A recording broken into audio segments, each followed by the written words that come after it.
Quite the change of tune from previous protests. You're looking at and listening to an overnight jam session. This outside Austin Police Headquarters. Our crews also noticed some police officers weren't wearing the riot gear like they were on some previous nights. Now, over the weekend, a very different story. Protests in downtown Austin got tense at times.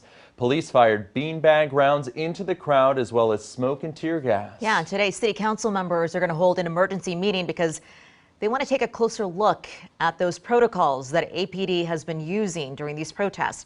Candy Rodriguez is live for us at City Hall this morning. Candy, several protesters plan to share their stories, and police are also expected to be part of this conversation. Yeah, Sally, over 360 of them. That's how many signed up to speak. And that includes stories like Nikki Carroll's, which you'll hear from here in a second. But despite the scenes we saw this weekend with protesters out and about, shoulder to shoulder, this isn't going to be your typical meeting. This is going to be a virtual meeting. And that's because to this day, Austin is still under a stay-at-home order. It was a very horrific experience. That's how Nikki Carroll described her time downtown this weekend.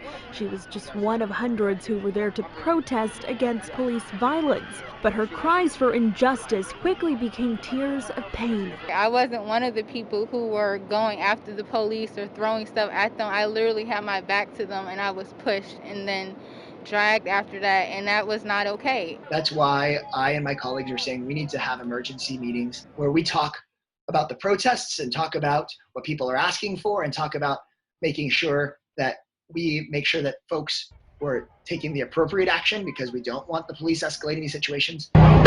Over the weekend, police officers shot off less lethal rounds and released tear gas into crowds. Nikki says those images will last forever. It's hard for me. It's hard for me to sleep at night after what happened to me. She's one of dozens of demonstrators who were injured. Now she's calling on city leaders to take action. I should have a right to protest and say what I have to say without being assaulted.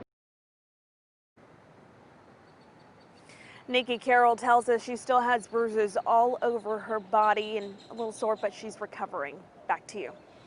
All right. Thank you so much, Candy. Also this morning, we